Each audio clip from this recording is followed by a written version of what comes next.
In fact, it's so simple Mhm. that we're already live. What's up? Welcome on, to man. the You can't Anomaly hold Talk me like podcast. See, we just make it smooth. We go from That's non-live to That was, welcome to the Anomaly Talk podcast, the podcast where we bring damn it, I messed that up. Where we have extraordinary conversations with ordinary people. And by ordinary, Larry, He doesn't mean basic. there we go. I think that's going to be like the new thing for It works. So today we've got a fellow engineer. So I'm really excited. We've got John. What's up, John? Hey, how you guys doing? How's it going? How's Hello, the ride hello. here? Not bad. Not bad. 30 Yeah, minutes. We always ask because this place, for some reason, everybody that we find interesting lives down south or north. Nobody's in like central. If you believe in central, because I know that's like Central doesn't exist. oh, so you're one of those. Yeah. Okay. Larry. Until I went to NJIT, I didn't know that this part of New Jersey even existed. Like this, like where we are right now? Yeah, I just Yeah, never you're bothered just- to go down here. You're so far It's up either north. Jersey Shore or up north. That's all I know. Yeah, you're way too far up north. Good. But we've got John today. John, we kind of wanted to talk about a couple of things. So you're an industrial engineer, right? Yep. Okay, so give me a little bit. We did some research, and we kind of want to understand what's your day-to-day like as an industrial engineer, because you have a unique title, which Yep. is like content developer. Content developer. So yeah. when you hear content developer, you're like, are you a YouTuber? Yeah. But you're way overqualified to be a YouTuber. This guy's got an Overqualified. engineering He degree. actually went to school. Exactly. Oh, man, Exactly. taking shots. It's awkward. Does I have a YouTube channel? I'm just kidding. But yeah, so content developer, industrial engineering, put that into layman's terms for me. Yep. So I graduated from Stevens with a systems engineering degree. And what I'm basically doing is I'm looking at a system from A to Z, or I'm looking from processes to A to Z, and we're looking at where that process can be optimized, or we find problems in a certain process or in a certain system, and how we can make that better. Nowadays, every single type of engineering, they need that. Everything's progressing. Nothing has stayed the same even within the last 5 years. Things that happened 5 years ago are changing now. People are finding ways that things can be done better, more efficiently, cost efficiently. So that's basically where I come in. Now, in terms of content developer, yeah, you're right. It sounds kind of weird. So I work for a company called StartGuides. I don't know. Have you guys tried Googling it? I had to look. Yeah, I'd look. Yeah, we kind of stalked you. Yeah. Did you guys? Yeah, I saw you guys peeping on my LinkedIn. Oh, I forgot. It tells bro. It tells me people. you can't be peeping like that. sucks. I'm ashamed. Yes, I stalked you. Huh? So anyway, if you kind of Google Start Guides, I mean, not much comes up, right? You guys. It was a very basic website. Yeah, it was very vague, very basic. But what we actually do is we make apps for the military, Army, Marine, all that different types of stuff. And basically, I mean, I don't want to say we make technical manuals for them, but we started to make technical manuals for them, and we started to make performance support apps. So to kind of break it down right now, the Army and the Marines, for any type of system that they have, they need to teach them or train the Marines or soldiers on it, right? Mhm. So every piece of equipment that these guys get, there's a huge manual. And when I'm talking about huge, like I'm talking from anywhere to 700 to over 1,000 pages. So like a book, essentially. Dude, yeah, it's Okay. crazy. So what we're doing is we're taking this overload of information and decompressing it into an app. Mm. So anything you want to learn about a certain system, you can learn it with our app within 3 taps or less. That's basically what we like to stick with. So for example, a program might tell us to come out like, hey, we're interested in one of your apps.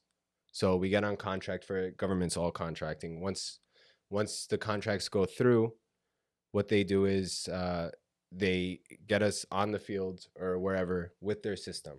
Mm. And it works perfectly for me. I never had any military experience. So I'm coming in as a fresh user, just like any one of these Marines or soldiers might be They coming want in. those fresh eyes. Exactly. Okay. So I'm looking at the system from A to Z, and I'm putting it in a way that I'd be able to understand it. Mm. And I'm getting my information from the manuals and everything, and I'm organizing it in an app. Because think about it, all these Marines and soldiers, they're coming out of school, some of them straight out of high school. Yeah. And like they're not going to be searching through these 800-page manuals to find out like one thing, or if they want to troubleshoot something, they're just going to say, oh, they leave it on the side and they'll say it's broken. Mm. No joke, they'll say it's broken because they can't figure it out. Because it's easy to say something's broken and just move on. Exactly. And the government spends so much money on this equipment. Yeah. And it's crazy. Like when I went out there, it's insane how much like money is being dumped into these certain systems, and people don't know how to really use it. It's crazy. So I mean, that's kind of a long. It's actually pretty interesting. So to summarize, and you read correct a lot. me, yeah, I was about to say, you read a lot and you write a lot. Yeah. Have you ever? So you said a couple of things that got me interested. So they send you to wherever the system is. Yep. So you do a lot of traveling. Yep. Do you have like a preference of where? Do you go to places consistently, and do you have like a place that you like going to and enjoy, or Yeah. Definitely Cali. Cali? There's a Marine base right outside of San Diego. It's called Camp Pendleton. Okay. I just love the area over there. So So do you know- get I to know. San stay Diego's in the gorgeous. base? No, I don't stay in the base. Oh, I okay. stay in the hotel, man. That would have been really cool. No, man, not cool at all. No? Oh well, yeah. Yeah, True. I mean, it's different out there. Oh, for sure. Yeah, the bases, it's completely different. Just the whole government world is completely insane. And you're talking about like a secretive, like you're in a very secretive like industry, Yeah. right? So you're probably like the regulations probably of what you can see, what you can't see are probably Yep. insane. Yeah. So you try a lot of these systems out. Yeah. So do you actually have to, like, for instance, what is it, an MVAP or those big tankers, armored vehicles? Oh, yep. So like, let's say the military contracts you, they need a manual for that vehicle. Mm-hmm. Do you have to drive that vehicle? No. So they have to have certain qualifications and requirements to be driving that vehicle. But I will be in that vehicle. I'll be like playing with different things. I'll be pushing all the buttons. That goes with every system that I travel out for. Okay. So I'm very hands-on, which Okay. is exactly what I wanted with this job. Because prior I was working for the FAA, and that was typically like an office desk. I'm looking at blueprints, and dude, it was just too much for me. I like being hands-on. I like being out there. I like walking around. Yeah. So this job, and I'm getting a new job like almost every month, every 2 months. So I'm not getting bored. I'm Yeah. always working on something different, something really cool, and like it's all so diverse. Like it could be something from radios and communications. So it was funny. They kind of hired me really quick when I started out there. So I met my supervisor at the airport, first time ever meeting him, because this whole company, it's all remote. We don't necessarily have to show up to an office or anything. So I met him at the airport. First trip was out in Cali, and we go to the Marine base. First time on a Marine base. They're like, okay, so this is the system that we're working on. I don't know exactly what this thing is. They gave me the manual. The manual, I mean, it's like, okay, I don't really get it.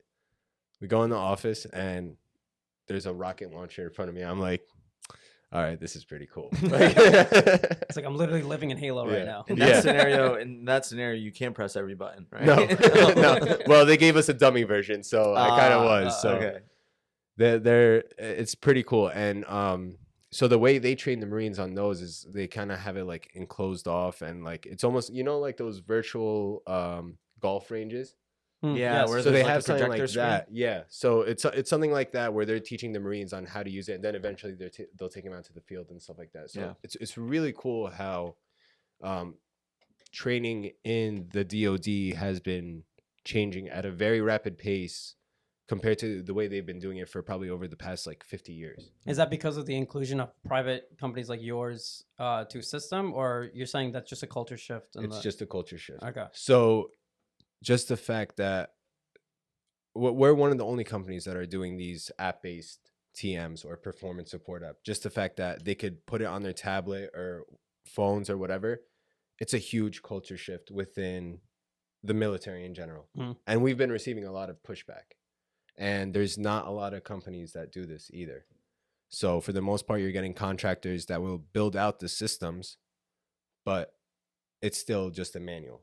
Everything's paper based, or they'll have a trainer come in and teach them, or they'll go through their classes and schooling. But you know, it's for these 18, 19-year-old kids, they're not really going to be paying attention in those classes, and they might forget something.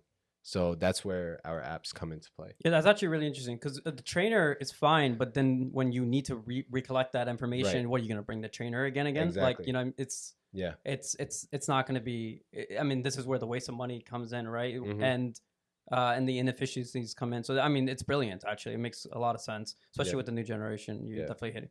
I mean, for yourself even. Yeah, I mean, it's like I definitely wouldn't want to. if any one of us, we want to find out how to do something or we can't figure something out, we're pulling out our phones and going to Google. Yeah. There isn't like, they can't be putting this stuff out on Google, like how to do these things or operate these systems or troubleshoot it. So that's the problem that we're solving. Why do you feel like there is pushback? Because it doesn't make sense that the systems are getting more advanced. Like the F-35 Raptor, I think it's one of the military's new jets. Yep. Some of them are configured to be able to take off vertically now, and then transition into a takeoff pattern. That's some crazy innovation. Yeah. But we're still the manuals are still on paper. Why do you think there's that pushback, regardless of, you know, the innovations and the different technologies? Yeah. So yeah, why still paper? And that's what we're always trying to convince our customers about. The TM industry What is that? So when I say TM, I mean technical manuals. Okay. So anytime there's a new system being in place by a program office or whatever, they always have, like I mentioned before, they always have to have a manual. They have to create new references for it and stuff like that. To create a manual, from what my higher ups tell me, it takes them like anywhere between 1 to 2 years, and just to produce that manual, it takes about $1.5 million for a manual. So and it's cost. Yeah, and we're talking about, it's not only $1.5 million. They also have a bunch of employees under that. Yeah, and those employees also have benefits. Exactly. That's the type of manual you don't want to throw out in the garbage. Yeah, exactly. And then they can always update these things. And like, again, with these manuals, once they have to do one update to it, they have to update everything. They have to update their websites and whatever. Meanwhile, we could just streamline it. So it's a completely different culture shift. So yeah, to answer your question, it's more of a money thing. So if we come into play, other people might be losing their jobs, you know, and that's politics at that point, right? Yeah. It's a lot of politics involved. The Marine Corps, the Army, they've been doing things a certain way for so long. It's hard for them to get them to change. And we're a small company, and we're causing big noise within the military industry. Oh. And when I'm talking about the military industry, I'm talking about like Lockheed Martin, Leidos, like all these big companies. And we're one of the small guys here. You're small getting Lockheed Martin mad? That would be cool, That's dangerous. They're producing a lot of this stuff, but I mean, Yeah, that's true. Yeah. No, but I mean, you're talking about like the responsibility. I mean, I get it. Like from their perspective, it's an insane responsibility, and to just let, you know, who the hell are you, right? StartGuides, Exactly. right? And like coming in to change things, you know, that, you know, we're not talking about like changing something on you know, Vita Media's website or something. Like we're talking about like, this is like great impact, right? So they're very conservative with the way that thing changes. Yeah. So I get it. But what's like, so prior to the company, prior to like leading, like kind of like your personal story, like why don't you share that? Because obviously we know who you are, but Yeah. Jumping off of that, you did mention you didn't want the desk job, Right. so there was a little bit of doubt in career choice, where you're like, you know, I don't want to be on a desk all day facing a computer bent out of shape. yeah, why don't you add me next time? Right? Yeah. take us back. Like, how was it in college? Like, what was, because Larry and I both had our, different stories of, oh, we started with something, we realized we didn't like it, we switched out. Exactly. Take me back to college from your initial career choice, how that went throughout university, and then where you are now in today's position. Yep. So I went to Stevens Institute of Technology in Hoboken. I started out doing chemical engineering over there. And I mean, chemical engineering, it's a really cool field if you understand it. I mean, the money's great and everything too, but I mean, just in general, like anything you're looking at just for the money, like, and if you don't have a passion for, like, you're gonna hate it. It's not gonna motivate you. Yeah. So I was doing that. I think I did that for like 2 or 3 years, and then it got to a point where I just fell out of love with it. Like I wasn't passionate about it. I almost hated school, and I needed a job at the time, so I went on Craigslist actually, looked for jobs. I saw one open up at Teterboro Airport, which was a private airport. And so I started working there. They were able to work around my school schedule. That's awesome. Yeah, it was really cool. There's nothing cooler than working at an airport. Yeah, just being around to that many aircrafts. Yeah, it's very fascinating. Yeah. Like at first when I think my first day, I remember that I was walking around a lot. All these planes look the same. Like they're telling me to go which, like they're reading me tail numbers and stuff like that. I'm like, what are these guys talking about? Like who's Tango Mike? Like Tango Mike is just TM. Yeah. It's just a phonetic letter. That sounds more complicated than just saying TM. Well, when you talk over the radio, they use phonetics. So that's actually really funny because my first flight lesson ever, the guy was like, I want you to do a radio call. I want you to say Niner Foxtrot Whiskey. Yeah. And I was like, but the tail number says 9FW. And he looks at me, he's like, we're going to need more lessons. But it's fascinating. Have you ever seen anybody famous? Because Teterboro is known for their private aircrafts. Yeah. Have you ever run into anybody famous? You can probably ask me who I've met. I've probably met them. I've met Will Smith. I met Drake. You've met Will Smith? Yeah. Will Smith is really cool. That's mad cool. Yeah. Were you able to interact with him or?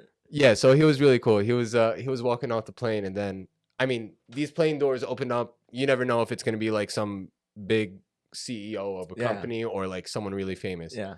So it was like towards the end of the shift, the door opens, and I see Will Smith start coming down. I'm like, bro, holy crap! He's instantly recognizable. Yeah. So I'm like, all right. Like, and the thing is, you don't want to look like you're like that guy. Yeah, you don't want to be that annoying like fanboy or whatever. Yeah. So I'm like, hey, sir, how you doing? So he comes down, he looks at me, and he goes like, my brother. That's me up. I'm just like, there's no way just happened. Yeah. Damn. Yeah. He just Tango Mike you. Yeah, exactly. That's like so he's funny. known me for years. Like that's so cool, dude. One of the coolest like celebrities ever. And you see a lot of these. I saw Jackie Chan. Jackie Chan doesn't look like Jackie Chan, man. Does he not? No, it looks like. We explain. I don't know. He just doesn't look like. I guess when you think about Jackie Chan, you think of the way he looks like in the movies or like Rush Hour or whatever. Yeah, that's the image you have in your head.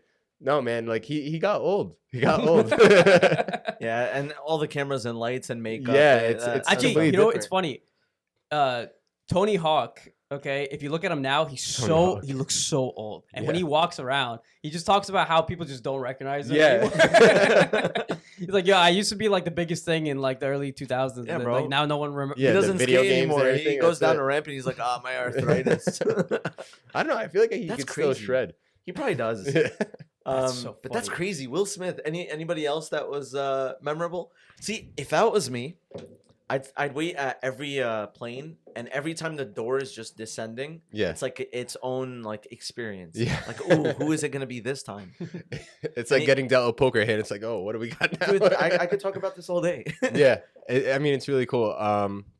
Seen Jim Carrey, seen Adam Sandler. Oh my god!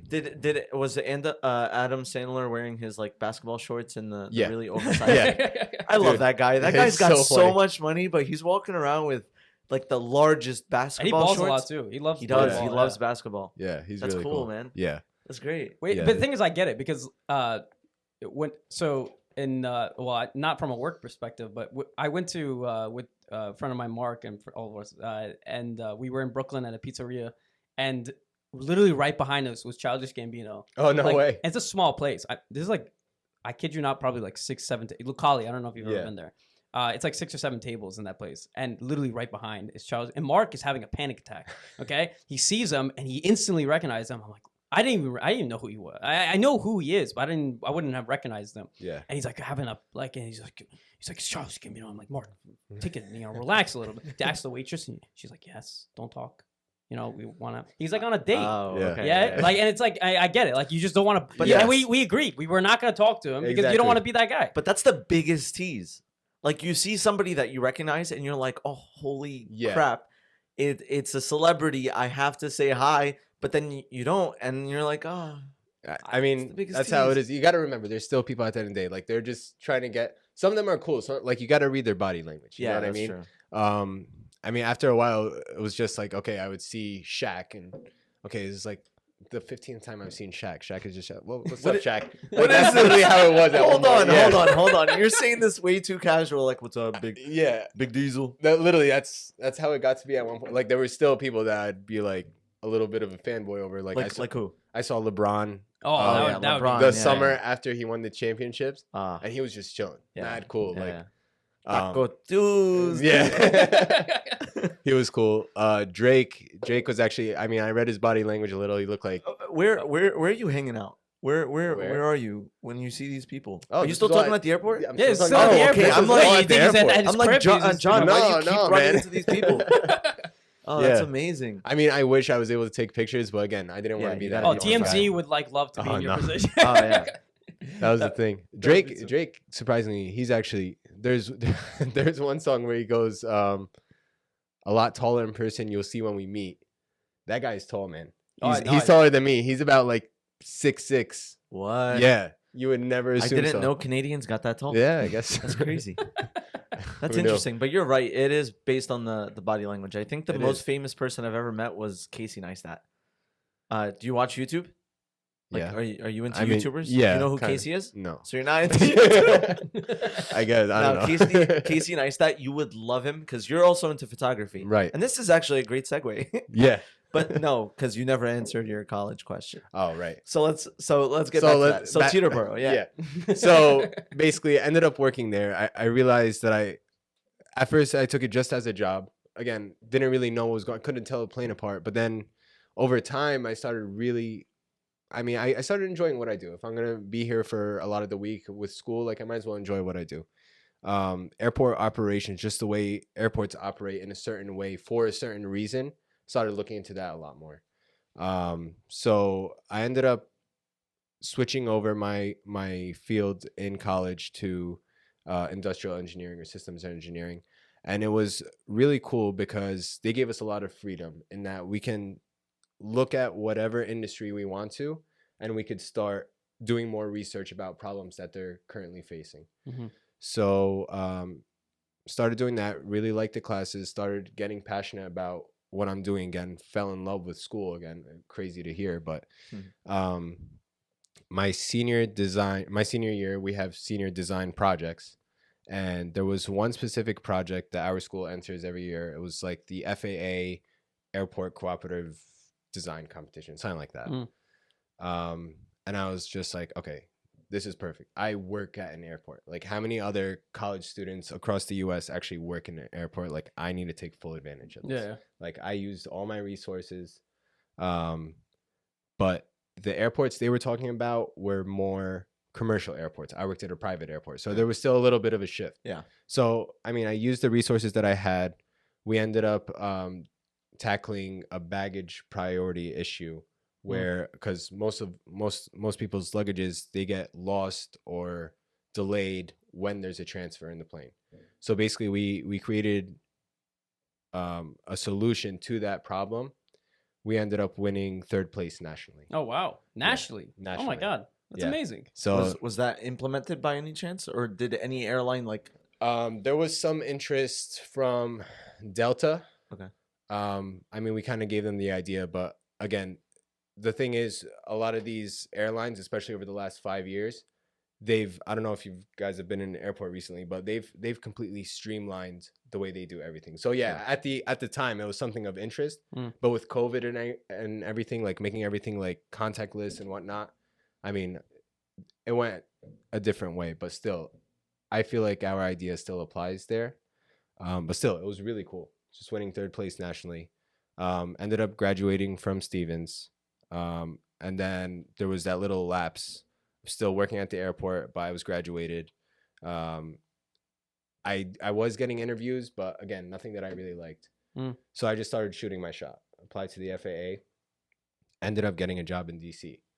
Now the FAA job that I got was more about fuel infrastructure and like, so basically the fuel systems for backup generators for air traffic control towers and things like that. It was cool at first.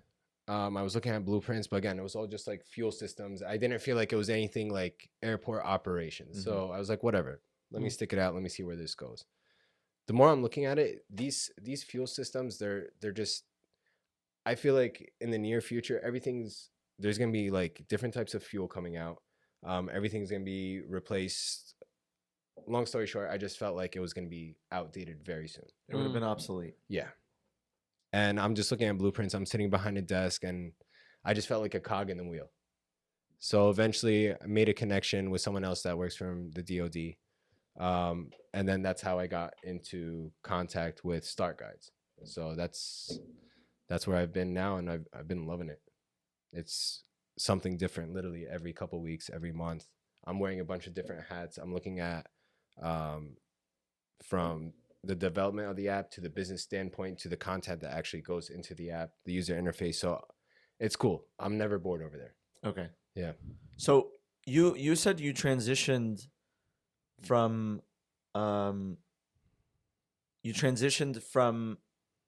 chemical engineering to systems engineering. Yeah. And industrial engineering. Yeah. So technically, I mean, industrial engineering, at my school, they called it engineering management. Okay. Engineering management and industrial engineering, they go basically like hand in hand. Okay. So my concentration was in systems engineering. Was it because of working at the airport that you chose that route? Right. Okay. Because here's the thing. You become a chemical engineer, you're kind of just stuck in chemical engineering. You become mechanical engineering, you're going to be kind of stuck within that realm. Yeah. So with industrial engineering, I can work with mechanical engineer. In fact, that FAA job, I was a mechanical engineer.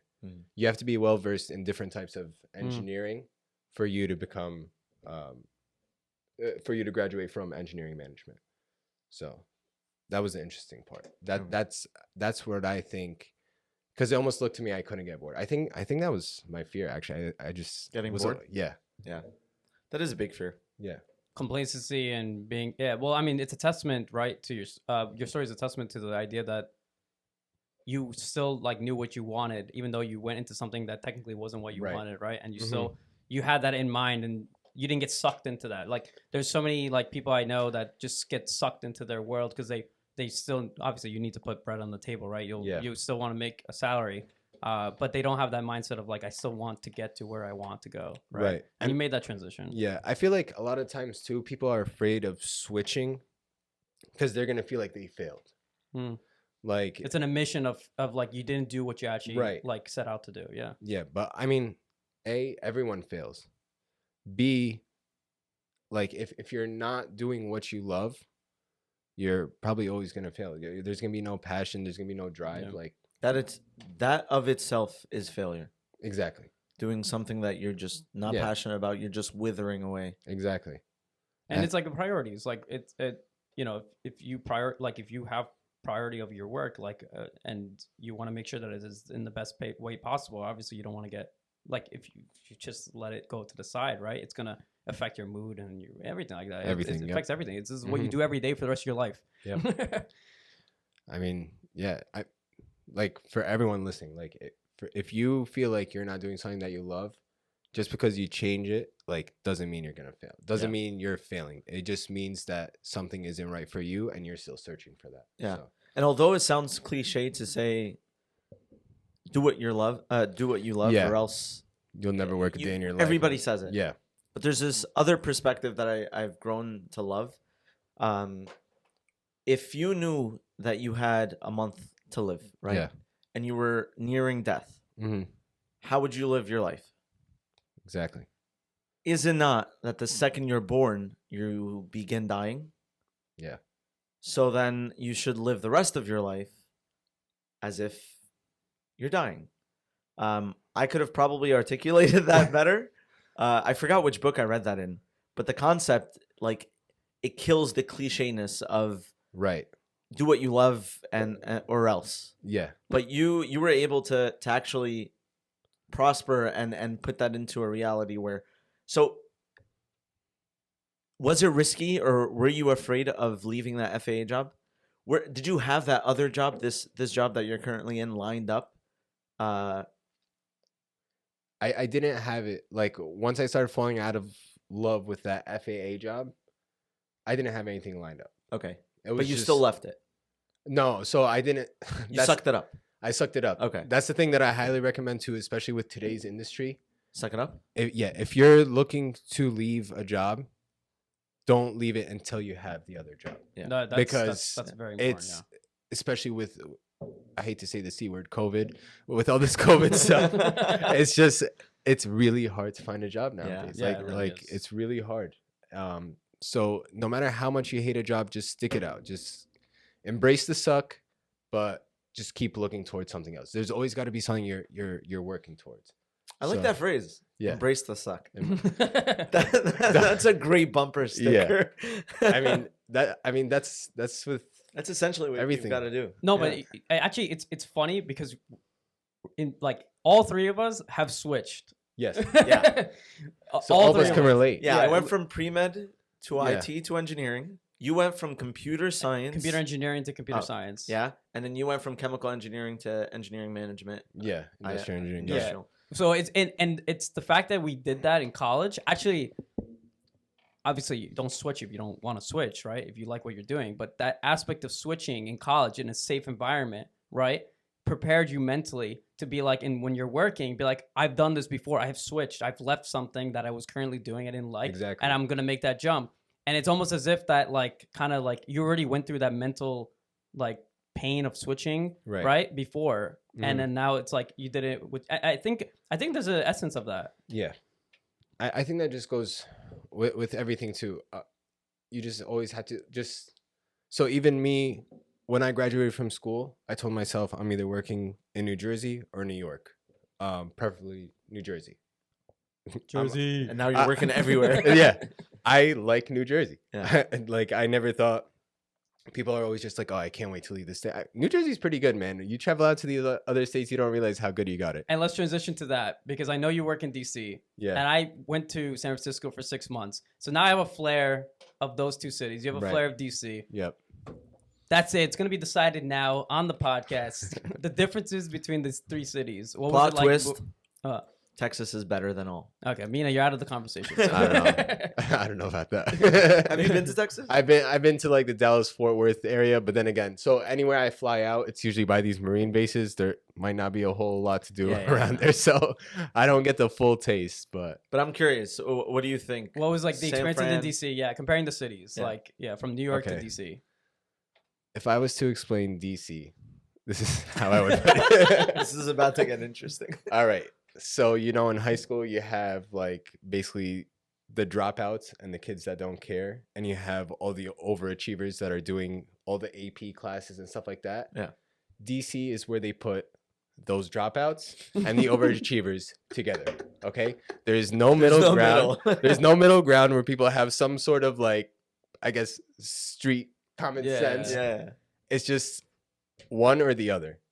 And I don't know, maybe I'm just so I've been to over it, but DC like twice, but that resonates. That makes sense. it does, right? It really does. There is no middle. Yeah, it's either they're like extremely like highly sensitive cancel culture or like Super conservative, or what? I don't know what it. or like the what's complete opposite opposite of? side where they don't care, like super they're like just passive. Okay. Yeah. ghetto hood. Like in some areas it's Yeah. like, and in DC, so they're starting to gentrify a lot, I'm sure, like in other cities too. Yeah. And so the areas that they're gentrifying in used to be like super bad. Like you cannot go there by yourself, especially late at night. So they start gentrifying those cities, and obviously, like, so like people are still there. They've lived there their whole lives. Their family lived out their whole lives in those areas. So it's funny. You go, like, one area could be super nice. You go a block too far, it's not nice anymore. Well, it's like in Hoboken, it's kind of similar, right? There's like a really nice part, and there's a really bad part of Hoboken. Man, I guess, right? Hoboken is 5-star compared to some places in DC. I was about to say, if Newark, you think Hoboken is bad, then we're living in the like slums. where Prudential is in Newark, like, and then you go farther out of the city area, then it's like definitely a lot more unsafe. That's a good example. But let me not knock DC. Like, DC is still a beautiful, beautiful city. And I would still live in DC over New York City. Wow. DC, yeah. New York City is just way, way, way too much for me. Props to everyone that lives there. Props to everyone that travels every day there. Yeah. I can't do that. It's just way too much for me. Well, don't worry, because it's not going to be like that for long. Yeah. So many people are leaving New York. It's insane. There's a great migration outside of New York and Cali. Yeah. And even Cuomo, I think it's Cuomo, right? Who's got the allegations against him? Yeah, I mean, he's going through stuff now. Yeah, he's going through a lot. And Andrew Yang, he's who's running for probably mayor. one of my favorite options out of the Democratic presidential candidates, is running for New York City mayor. Yeah. Wow. But New York is definitely going to go through some shift. I mean, it's one of the greatest cities in the world, right? So it's not, in essence, it's not going to lose that identity. No. I'm curious because I moved to San Francisco for 6 months, and what I noticed in San Francisco was that I felt like I was in a city of transplants, like basically outsiders just coming into a city and trying to make a culture out of it, which in some ways works, in some ways it doesn't, and it seems kind of chaotic to me, honestly, from a state like New Jersey, where I feel like I'm around natives all the time, right? Yep. So is that like that also in DC, where it's like you feel like you're just with a bunch of people trying to like find belonging, rather than like a culture that already had its belonging and you're just trying to fit into that? Exactly. It's exactly like that. DC is made up of a lot of transplants, and just the people there, they're very, very different. Like I feel like New Jersey is more like, we're a little bit more like tougher out here. Yeah. DC, because a lot of them are transplants, a lot of them are trying to fit in. They're trying to find that sense of culture. So they're more open. Like, you'll take the metro in the morning and people will start talking to you. Like New Jersey, New York, that's unheard of. That does not happen in Jersey. Yeah. People will start having a conversation with you. Yeah. I remember my first time on the metro, someone's talking to me. I'm like, what do you want from me? That's the most Jersey thing you could have said. And it's not because Jersey people are like mean spirited. It's just because like we're to our own. We're not used to it. Exactly. Yeah. Everyone has their own. Yeah, exactly. Part that they feel. Yeah, like I'm on the train. Don't talk to me. Yeah, exactly. No, but like it's like you're not used to, like in San Francisco also. Like I'm waiting for a comedy club. This lady's just like having a conversation with me. I'm like, lady, I'm just trying to get into this comedy club. I'm just trying to laugh a little. Yeah, exactly. I'm not trying to talk. Yeah, I'm like, I don't even know who you are. It's but whatever. It's like a very people think we're just mean spirited in Jersey. No. I just think it's everyone's just like it's just a different culture. Yeah. We're extremely career driven. It is. People on this side of the U.S. extremely career driven. We're all about making the money. We're all about the highest title ranking. I think we probably give the most effort on our LinkedIn page. But it's not even just. I agree with the work culture of it, but then it's also an aspect of, again, it's like the natives, right? Like we have our families here, we have our friends here. We don't feel like we need to reach out to others to have to find. You get what I'm trying to say? Like right. I get you. Yeah. So in the transplant cities like DC and San Francisco, these people that. want to have conversations with others. They want to have that kind of like culture. With us, it's like, I have my family, I have my friends. I don't need to talk to anyone. Like I'm kind of doing my own thing right now. So Larry, I don't know if this happened in San Francisco, but a lot of the times when people are meeting each other, or like usually when you meet someone new, not from the workplace, the first two questions is, hey, what's your name and what do you do? Yeah. So, I mean, it got to a point where every new person that I'd meet would be asking me those same questions. And it's just like, at one point I felt like, okay, people might just want to be friends with me because of what I do. The networking aspect of it. Yeah. I feel like no one was really your friend. Everyone was kind of just like your LinkedIn friend. You know what I mean? But I mean, don't get me wrong. There are people that are super, super genuine, super kind-hearted people. Like and those people are really close to me right now. Like I'll just hit them up whenever I'm in DC. Like we'll hang, we'll kick it, and everything. In fact, one of my friends that I met over there, he's the person that taught me photography. We used to just go out and start taking pictures. And being in a city, that was kind of cool because you're looking at things other people don't really see. So it was, I don't know if it was like that in San Francisco, where it was just like, let me see how I can leverage this person to yeah, my advantage. because that's the only thing that really unites each other is the work, right? And in a sense, like, and it's like, oh, you don't know who I just met like the CEO of whatever, like, and it's like that's I guess that's just the way they connect, and it's weird. It's like LinkedIn in real life, Exactly. And because what other reason do you have to go to San Fran for? Exactly. The property. Well, that's why. Yeah, that's what it is. Yeah. To buy a house there, it's like ridiculous. Exactly. Rent is ridiculous. But you mentioned photography. I kind of want to understand where that came from, because like engineering, airport. Yep. Where does the photography come in? So that came from my fiance. So she's an influencer, and she has a pretty large Instagram following and whatnot. So obviously, like the content you have to take is held to a different standard. So obviously, we started out with a phone. Which phone? I don't even know, man. It was like the iPhone something. I couldn't even use the camera to save my life. I remember the first picture. One of the first pictures I took of her, like she almost like, I don't know, broke up with. Yeah, it didn't turn out too well. I love how starting with the iPhone is the humility story. It's like, I started out on an iPhone. Yeah. She had to literally adjust my hands, tell me how to hold the camera, and be like, just click the button. Bro, she literally made you equivalent to a tripod. I was a tripod. Like honestly, if she bought the tripod with a little clicker, it might have been better off. But I mean, I started learning a little more, and then I started paying attention to the way other influencers and whatnot. I noticed the way they were taking their pictures, and I'm just like, oh, how did they take that picture? Then I started looking into DSLRs, and I started following other photographers. You know, it's just one thing after. You fell into the hole. I did. Yeah. So for me, like when I'm scrolling on Instagram and something makes me just stop my scrolling, really like look at a picture and think about how that person took the picture, that's where I'm like, okay, I want to go try this. So obviously you can't do, especially, I mean, the iPhone cameras now are freaking amazing. Some of them, you can't even tell the difference between a regular iPhone camera and a DSLR. Yeah, it's insane. So I went, we both agreed that, hey, maybe we should try a DSLR camera. Let's see where it takes us. Yeah. So I started doing that.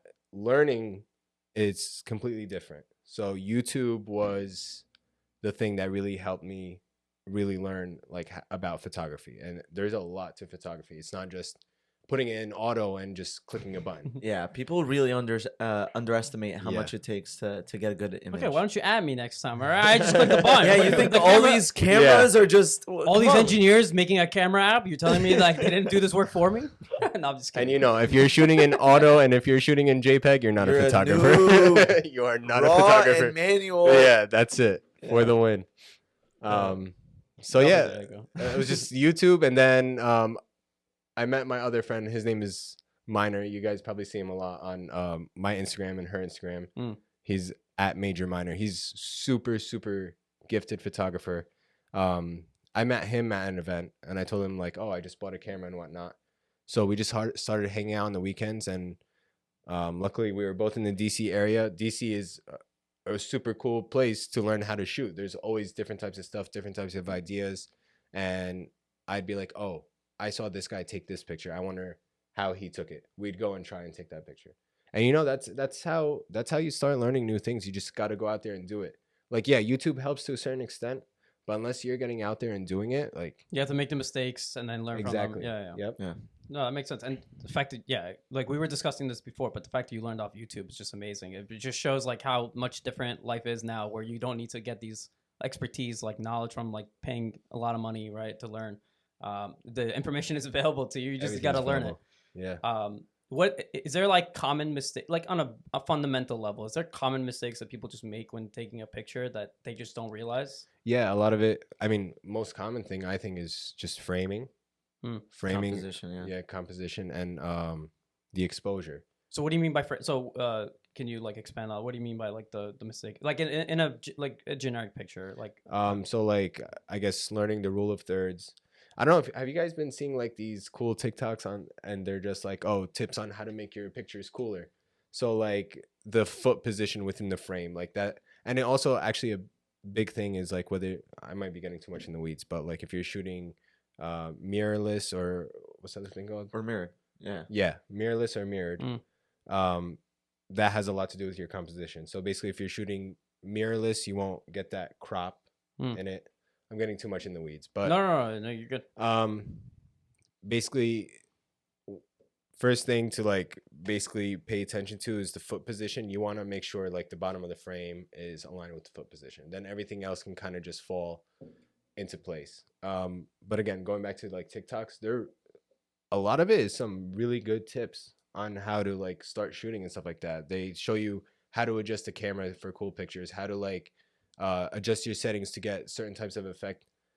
With TikTok and YouTube now, there's a lot you can learn out there. Yeah, it's completely different. That's definitely world. the future. Yeah. No, but like, so actually that's interesting because you'll have people in the industry, and I hear it in the way the sentiment is, you'll have people in the industry of photography and they'd be like, oh, these influencers, they're just ruining the craft of photography. Right. But do you think it's otherwise? Do you think that is just taking, they're just, it's kind of like StartGuides. Are they just cracking an industry that just like has been doing it for, like they had their own way of doing it, but now they're starting to get into that in their own ways, and it's still an appreciation to the craft?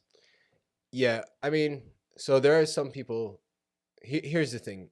I think some people that buy a DSLR automatically go ahead and call themselves a photographer. I don't even call myself a photographer. I'm just a guy with a camera. I'm learning how to use it. Yeah, I'm into photography.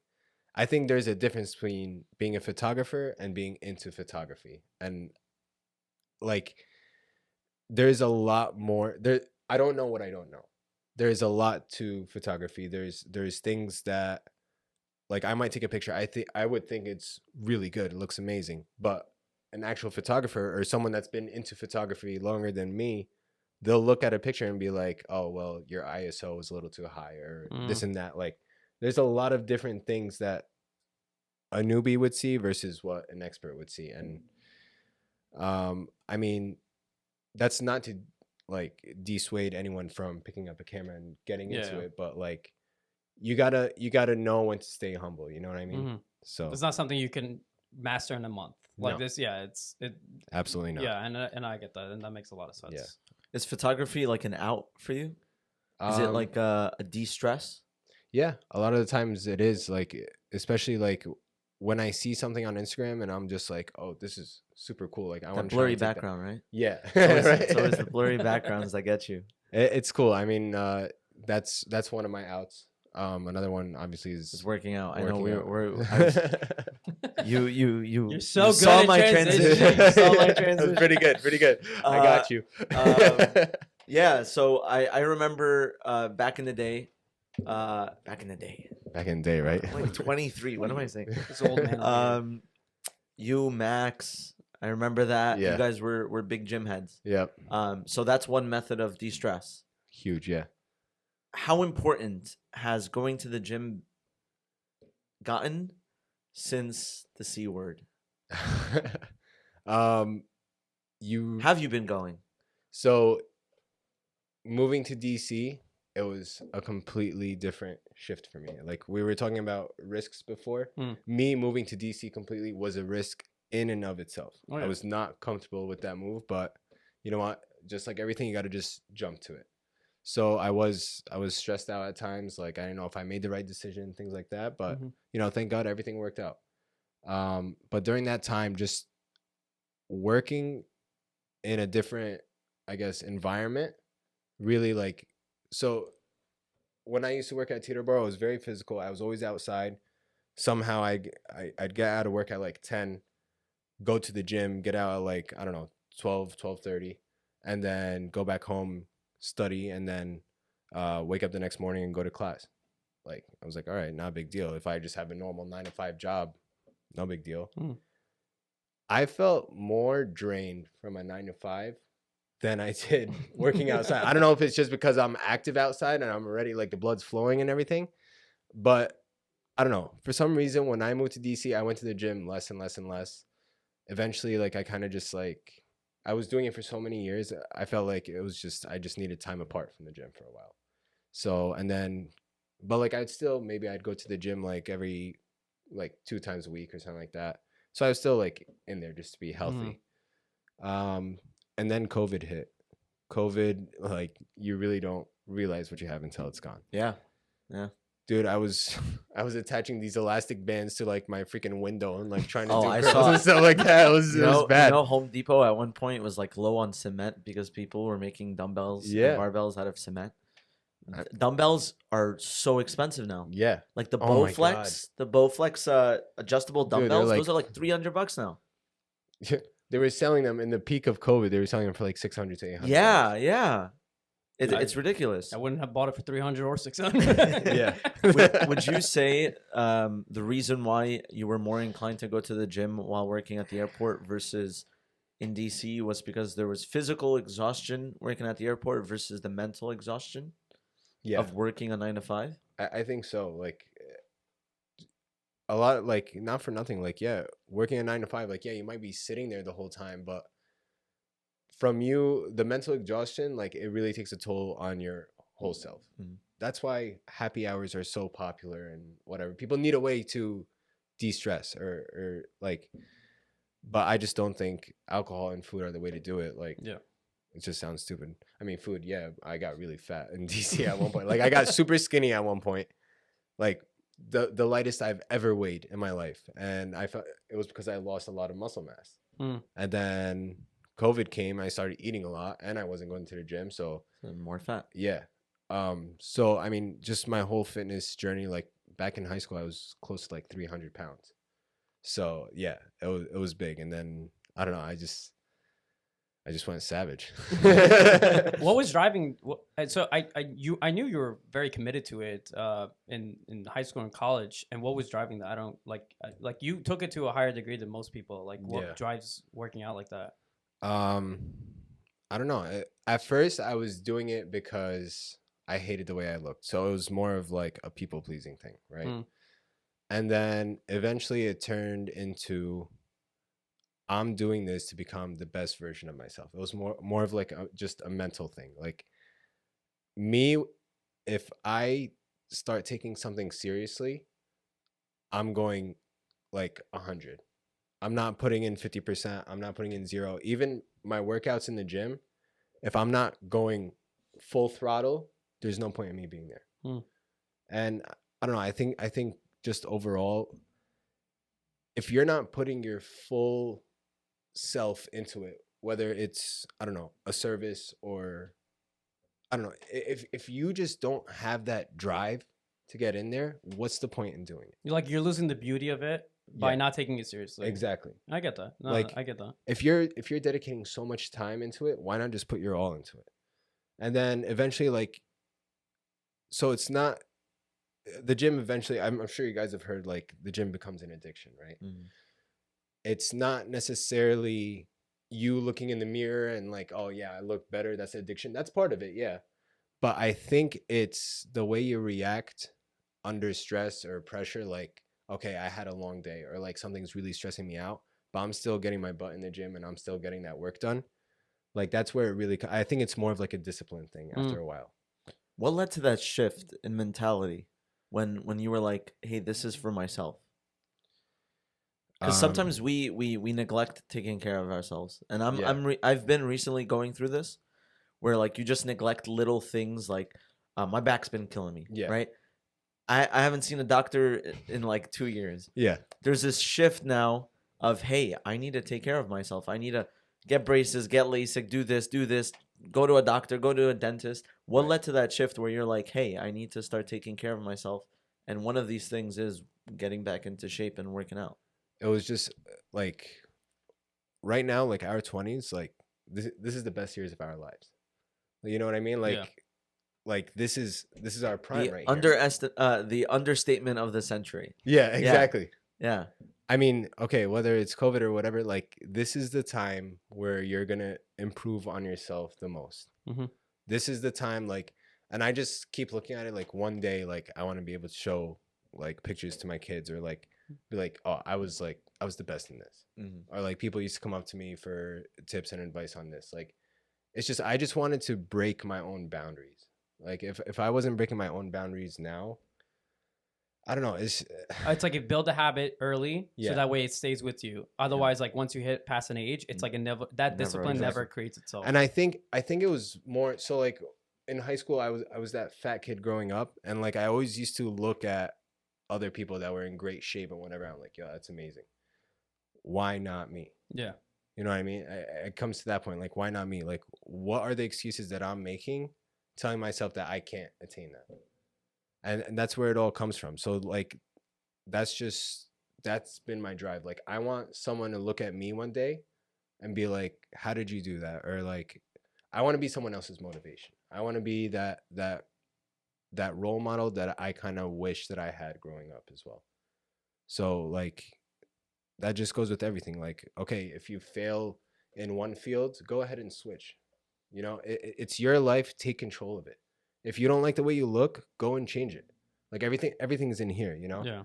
It's just whatever your mind wills, your body should follow. And it's the motivation too, because you said it was external motivation at one point, and then you internalize that motivation. It's like, I just want to better myself. I just like want to be better than yesterday, rather than like how people want to see me to be better. Exactly. Right? And that's like the key element too. Like when people aren't satisfied with themselves, you know, what's your motivation? Yep. Right. And your motivation grew fruitfully and healthily in a way that when it was internal. Right.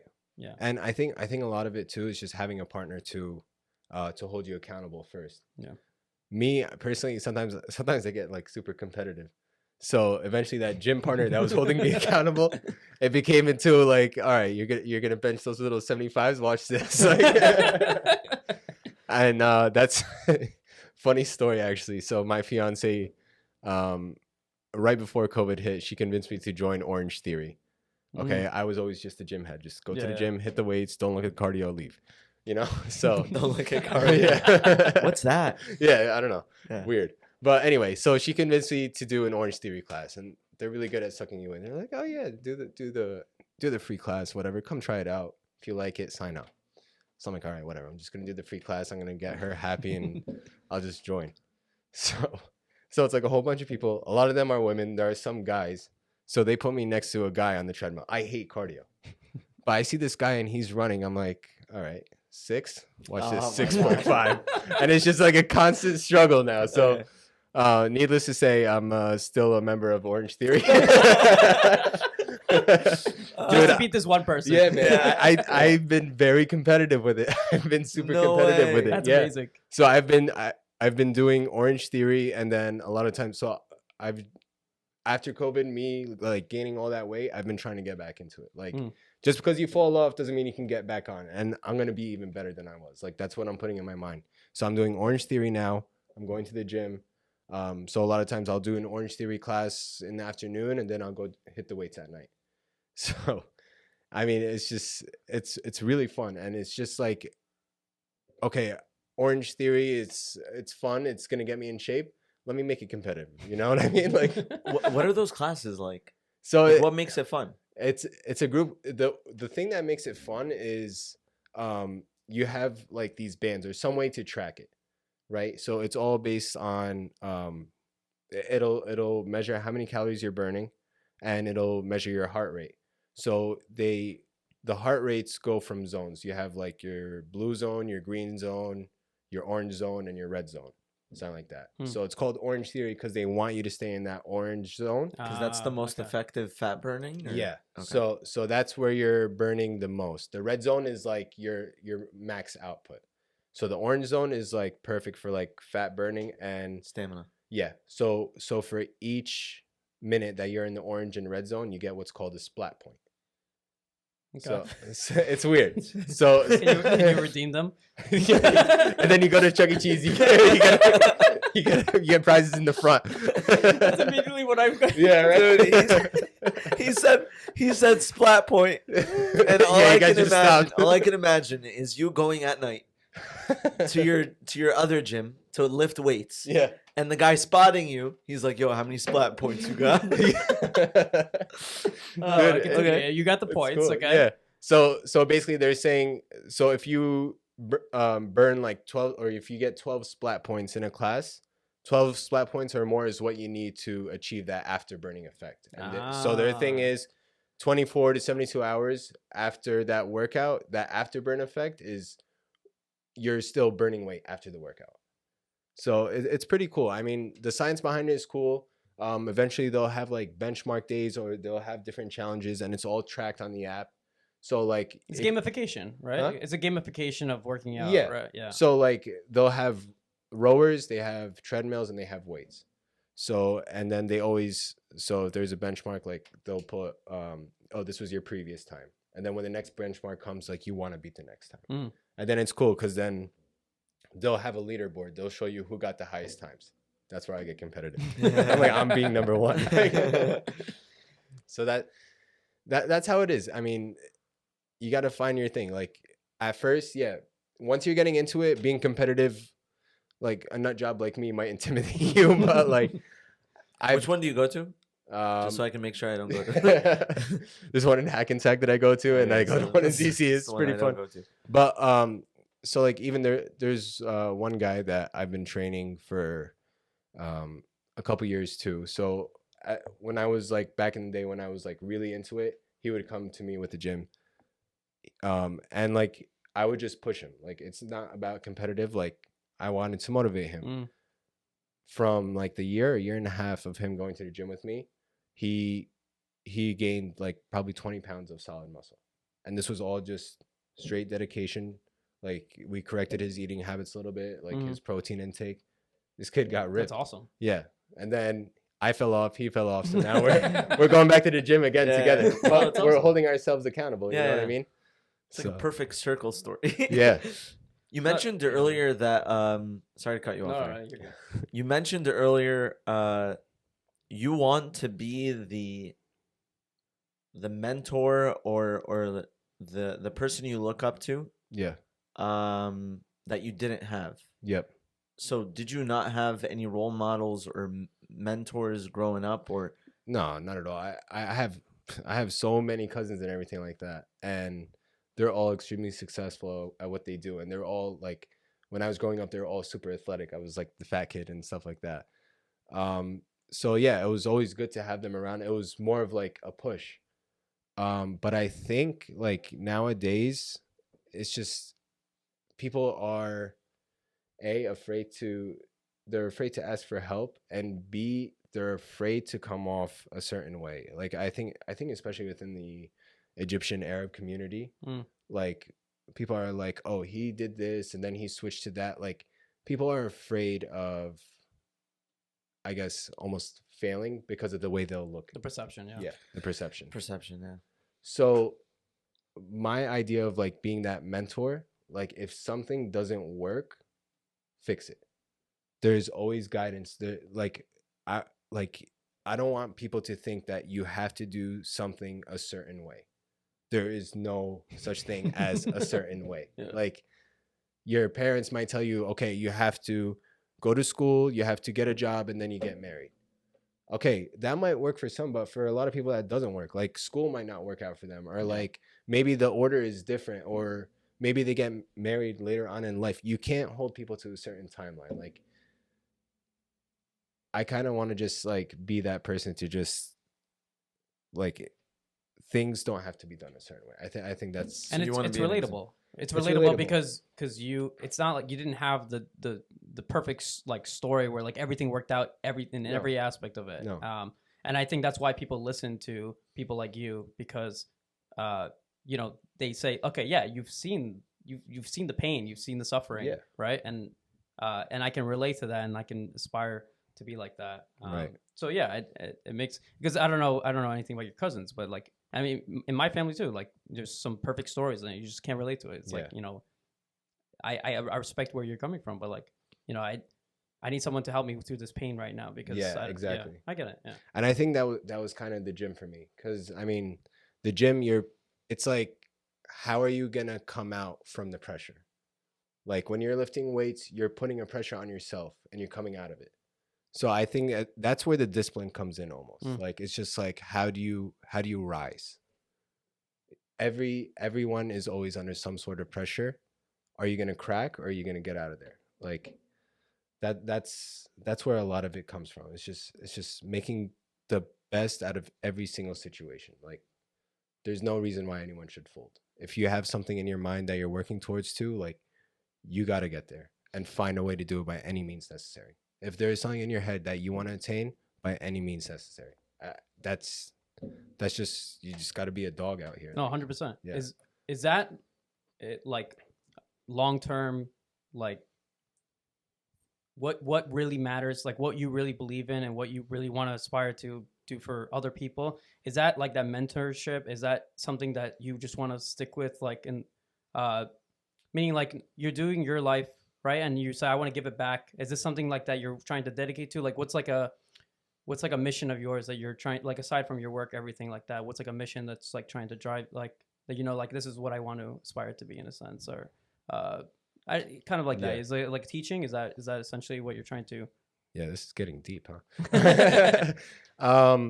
I mean, I never really thought about it like that, but I wouldn't mind doing that. You know what I mean? It's just, it's funny you say that, and I guess I like to be that influence on people, or that person that someone can come to and ask for advice.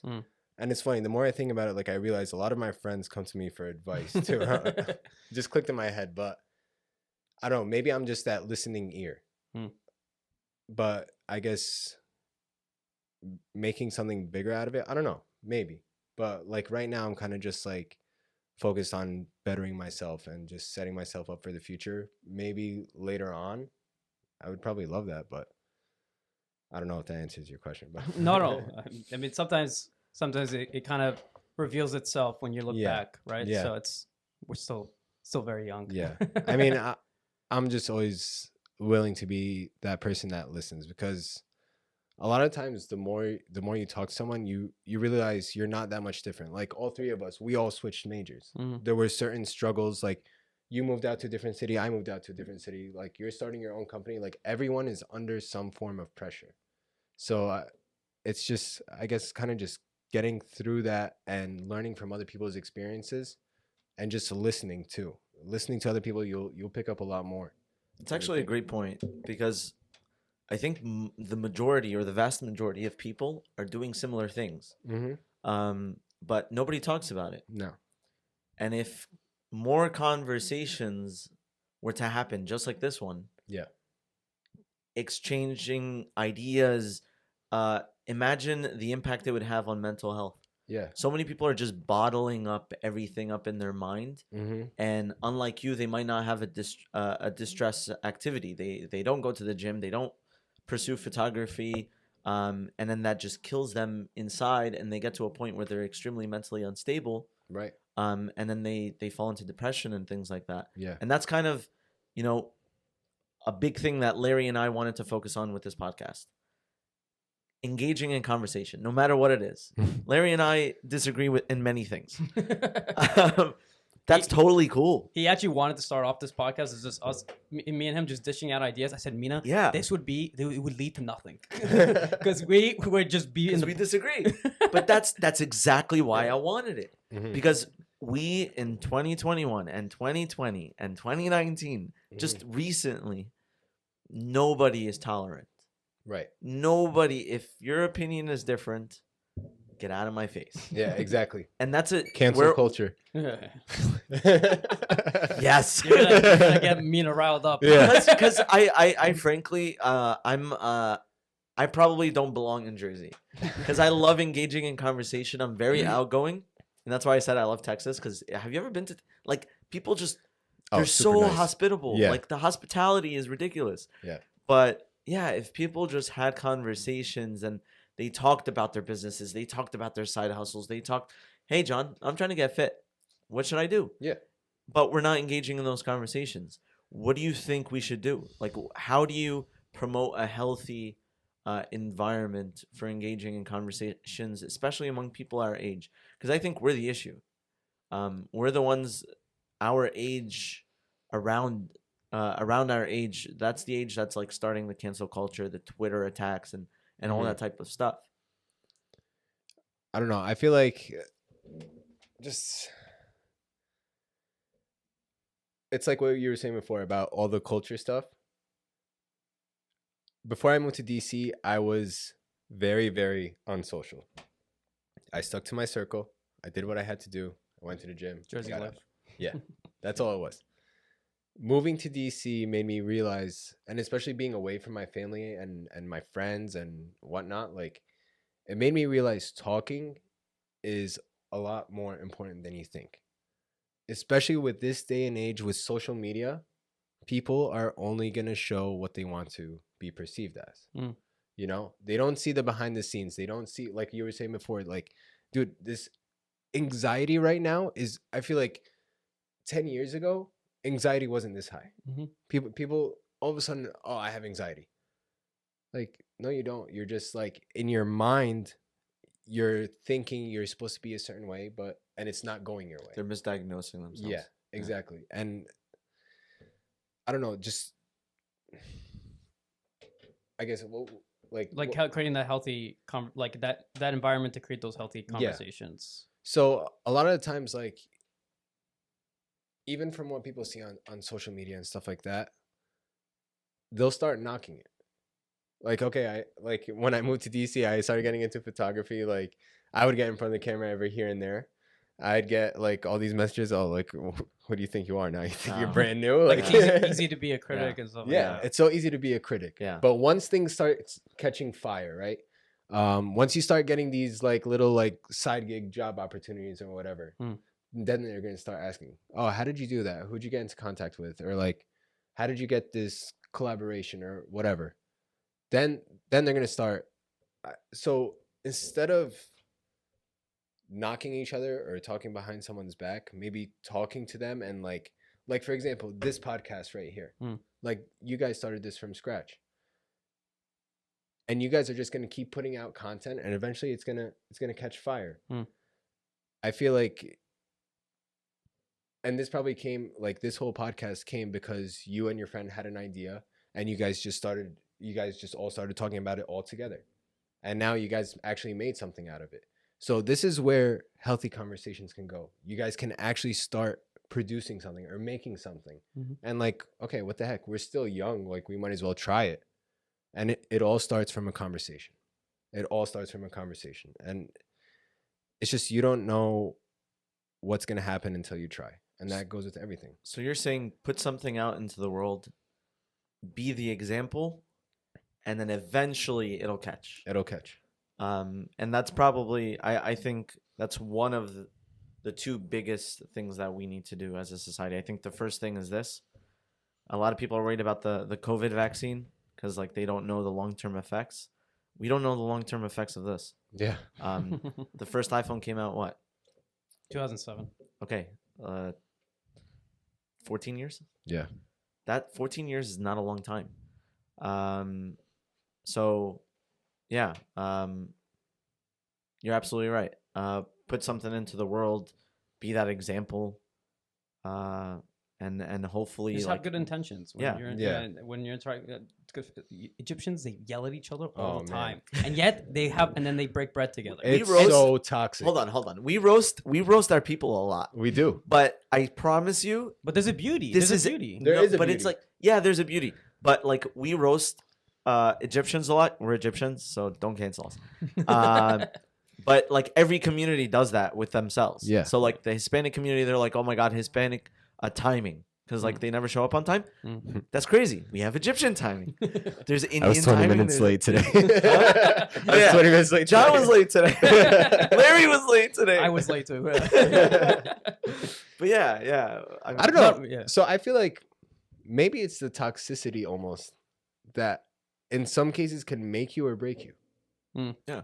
You know what I mean? It's like the pain and the pressure of like in fitness, right? Can you can you push through that like resistance? Yeah, exactly. Because a lot of the times, especially like you were saying, in this culture, if you're starting something new, people are gonna be like, who does this guy think he is? What's he doing? Instead of kind of just be like, hey, I love that you're taking a new opportunity. Keep doing it. Keep pushing yourself. You know what I mean? That's the type of energy that we need out there, especially within these like if someone's just starting to get into fitness, I'm not just gonna be like, yo, what are you doing? Your form's messed up. Like, oh, you're doing great. Keep going. Like, try doing this exercise I saw. You know what I mean? Just find a way to push someone. Don't drag people down. For like, the betterment of them. Yeah, exactly. Everyone's going to get better together. But I almost feel like it was the people being toxic. Like, people always looked at me at a certain way. And then me going to the gym, it's like, okay, I'll show them one day. Yeah. You know Sometimes what I mean? it's necessary. You have to use the bad as motivation as well. You can't just take the good and just use that as motivation. You got to take the bad. Like, okay, I saw something in myself. I feel like I look better, but someone told me I look fat in that shirt. Like, okay, you know what? I'm gonna get ripped. Yeah. Or like, what do these guys think? Or John thinks he's a photographer now. Like, his photography sucks. Okay, well, I'm still learning. At least I'm trying to do something with myself. Like, what are you doing? You're just scrolling and looking at myself and criticizing. Yeah. You know what I mean? Yeah. It's just the way you look.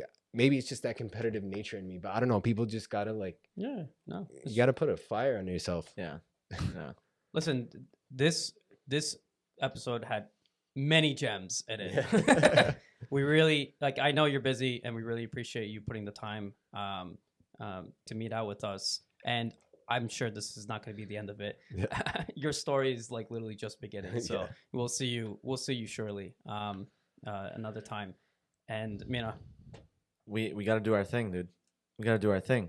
So thank you for watching the Anomaly Talk podcast. We are on Google. We're on Spotify. Thanks to Larry, we're on Apple. We hope you guys enjoyed this show. Make sure you let us know what else you'd like us to talk about. And Larry, do your thing. Bye. You changed it up this time. See you later.